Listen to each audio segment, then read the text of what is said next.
to Eastern and Southern Kentucky. This is WYMT Mountain News First at 4. Good afternoon, I'm Steve Hensley. First at 4, a developing story we are following this afternoon. Owsley County Sheriff Brent Lynch now has a warrant out for his arrest after things got heated at a high school basketball game in Perry County on Friday.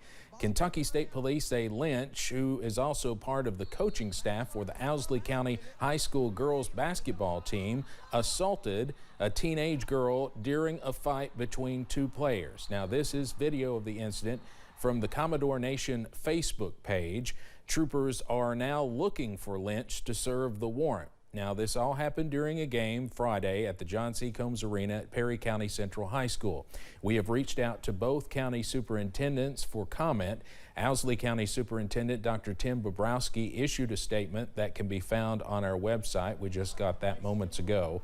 We are still waiting to hear back from Perry County Superintendent. We have a reporter working on this story and hope to have much more on this tonight at 6 o'clock. Attorney General Daniel Cameron was in Harlan County today to address several problems across the Commonwealth and offer some solutions he and his team have been working on. WYMT's Jade Saylor was there and has more. Attorney General Daniel Cameron was joined by the Harlan County Chamber of Commerce for lunch today at the Portal, eager to hear about the Attorney General's plan to combat issues the state has struggled with for months. A major concern Cameron discussed was the continuing fight against addiction, brought on in part by the opioid epidemic that has devastated many mountain communities. He says in 2020 alone, almost 2,000 people died in the Commonwealth due to overdoses.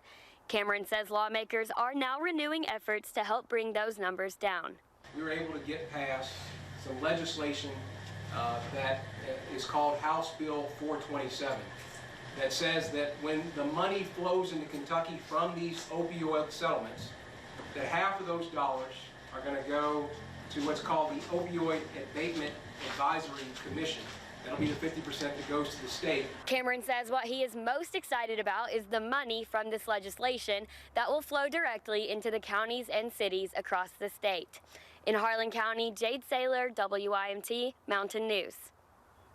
The Kentucky Office of Drug Control Policy reported fentanyl was the largest culprit in last year's overdoses, being involved in almost 71% of them. We'll hear more later from Attorney General Cameron on the opioid epidemic, as well as his thoughts on new energy policies. Cleanup efforts continue in Scott County after a tornado devastated a mobile home park earlier this week. A chainsaw team from Baptist Disaster Relief arrived this morning to lend a helping hand, cutting through broken limbs and downed trees around the community. While it was only on the ground for around a minute, the devastation and cleanup left behind will take days or even weeks to clear out. While the physical cleanup is well underway, Scott County's emergency management team is also raising donations, asking people to send checks to the city office.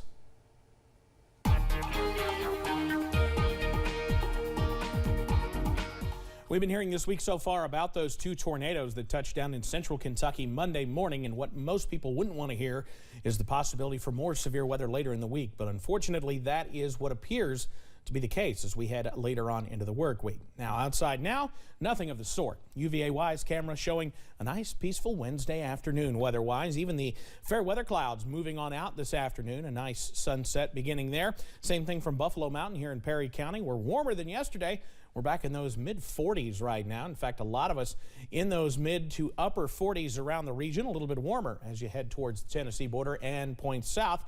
It's 54 in Jacksboro. It's 51 Middlesboro, 50 in Jonesville, Virginia right now. But 48, a popular number over towards Lake Cumberland. Satellite and radar at this hour. You see the last of those clouds pushing on out after the few snow showers we had this morning. That system is well on off to the east now and providing snow to central portions of Pennsylvania. So we don't have to worry about any more precipitation as we finish out the night tonight. We will, though, have to worry about those chilly temperatures on that WYMT weather app. We're back down into the 30s by the time we head to bed and finishing up in the 20s by the time we start our Thursday morning. But the changes start for our Thursday afternoon and into the end of the week. I'll have the details on those coming up in just a few short minutes. Steve? All right, Evan, thank you. As tensions build between Ukraine and Russia, the Biden administration is trying to find a diplomatic solution to the crisis, but U.S. military advisors are also involved in case diplomacy fails. CBS's Ian Lee reports from London.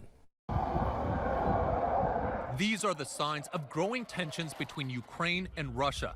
Ukrainian jets perform flight drills for U.S. military advisors. They've been on the ground to help boost Ukraine's air defenses and inspect their air force. This comes as Russia builds up its forces along the border. Recent satellite photos show tens of thousands of Russian troops deployed near Ukraine, poised, U.S. intelligence officials fear, for a possible invasion.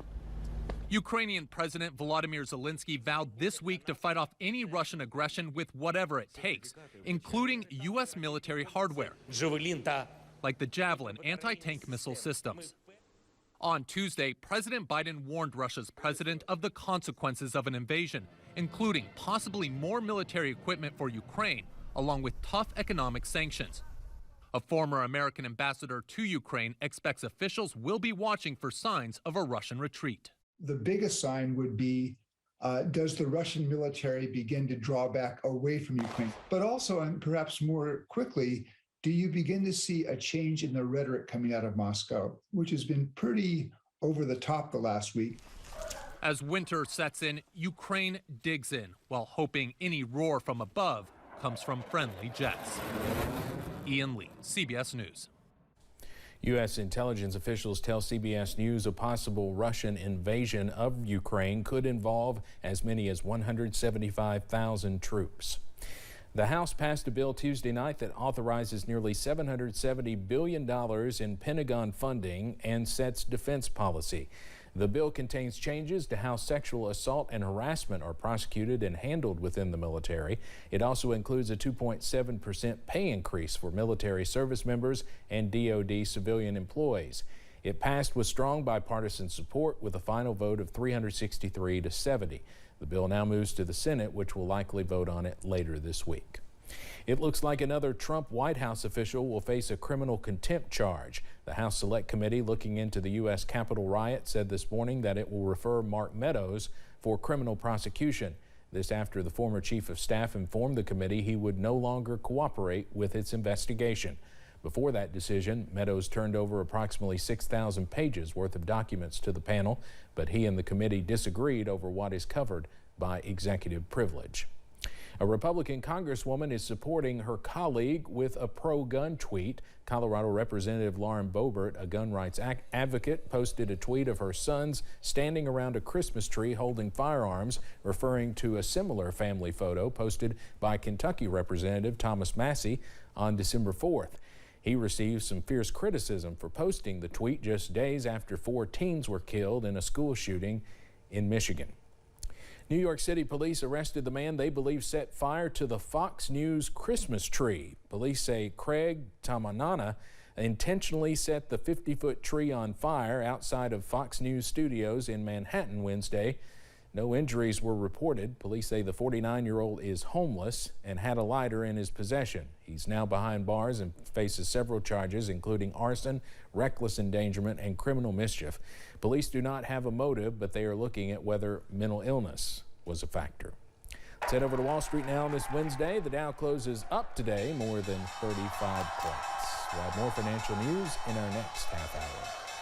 They say one man's trash is another man's treasure, but one Goodwill find has employees thinking the donation was not meant to be thrown out at all. A box of military medals was left at a Goodwill in Arkansas. They are skeptical because they say you cannot put a price on something so personal and want to find the owner of the one they can track, a Purple Heart that came with a photo of the soldier it presumably was awarded to. They reached out to a veteran representative for the state, but are still having trouble identifying the person in the photo. If I had probably a more visible picture of the photo, it's traceable. Because on the uniform, if there's a way we could see it, he would have his name on it, on the uniform. For now, it appears to be a waiting game while more information comes to light. Straight ahead, with more and more people suffering with long-term COVID, programs are now popping up to help patients receive the treatment they need. And the weather stays warm and active as we head into the end of the week, and that means perhaps the return of storms. I'll have the full breakdown on the way.